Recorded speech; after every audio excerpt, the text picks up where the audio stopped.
Boa tarde, galerinha, tudo bom com vocês? Estamos na meta 26, falaremos sobre relato de viagem e diário, certo? O relato de viagem, ele possui como objetivo principal compartilhar experiências acerca de uma viagem vivida, ok? Geralmente, ele será organizado de uma forma sequencial, então você vai apresentar uma sequência com início, meio e fim de determinada viagem, de acordo com que os fatos foram acontecendo. A linguagem normalmente é subjetiva, com o uso da primeira pessoa e verbos no pretérito, ou seja, verbos no passado. Esses relatos de viagem podem ser publicados em livros, revistas, jornais, sites, blogs. Nós temos a Carta do Caminha, que é um relato de viagem, certo? Do Pero Vaz de Caminha, que ele vai relatar aí aquilo que ele encontrou nas terras brasileiras, que é o nosso primeiro relato de viagem. Nós temos dentro desse relato uma linguagem objetiva e também pode ter uma linguagem subjetiva. Qual é a diferença entre elas?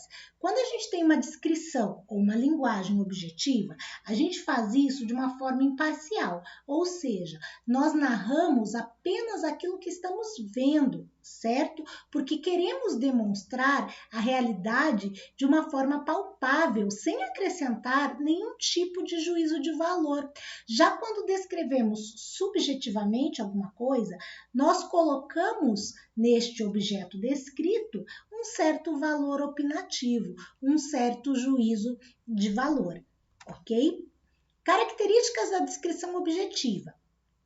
A gente tem uma linguagem direta, neutra, a gente valoriza a imparcialidade, a gente transmite os detalhes com uma certa exatidão, a gente utiliza substantivos concretos e também a função referencial da língua. O que é a função referencial da língua? É o sentido denotativo, é aquele sentido que encontramos no dicionário, certo?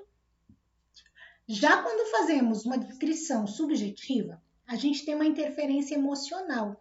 Por isso, transmitimos a visão de algo ou de algum objeto de uma forma pessoal. E quando transmitimos de forma pessoal, utilizamos vários adjetivos e substantivos abstratos. Para isso, nós agregamos nessa descrição subjetiva a utilização da linguagem poética, do sentido conotativo, ou seja, das figuras de linguagem. Já o diário. Nós temos o diário pessoal, que será escrito predominantemente na primeira pessoa e que tem como objetivo relatar os sentimentos, as experiências vividas por quem produziu o diário, certo? A estrutura desse diário vai apresentar um cabeçalho que vai te colocar a data, porque quando você volta para ler o seu diário, você tem que saber quando determinado fato aconteceu. Vai ter um vocativo, normalmente esse vocativo é o querido diário, e vai ter uma saudação final. Até mais, até amanhã, amanhã eu conto mais alguma coisa para você. Tem também essa saudação final. Aí você tem o corpo do texto, assinatura, o tempo verbal do diário normalmente também é o passado, porque você vai contar algo que você gostaria, que já aconteceu, perdão, com você. Às vezes você narra no futuro, narrando algo que você gostaria que acontecesse, mas normalmente, predominantemente, o tempo é o pretérito, certo? Características do diário. É uma linguagem informal, porque você está escrevendo para você mesmo ler depois. Às vezes a gente tem diário que é publicado, mas normalmente quando você escreve diário, você escreve para você mesmo ler depois.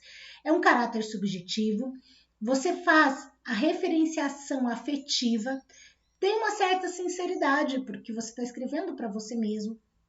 Você pode apresentar períodos longos ou curtos. As páginas normalmente são datadas para você saber quando determinado fato aconteceu.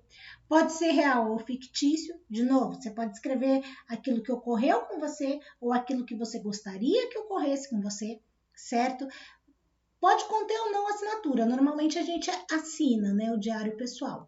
A linguagem é a linguagem da primeira pessoa, com os verbos no pretérito, e a gente pode ou não dirigir alguém, normalmente a gente dirige ao próprio diário, e você pode ou não tornar isto público, certo? Normalmente a gente, quando escreve, não tem a intenção de tornar público. A estrutura, vocativo, querido diário, data, hoje, no dia 1º de outubro, aconteceu, desenvolvimento, conto tudo aquilo que aconteceu comigo e a assinatura, que é o final do meu diário. Tranquilinho, pessoal? A aula de hoje é isso. Agradeço a atenção de vocês. Até a meta 27.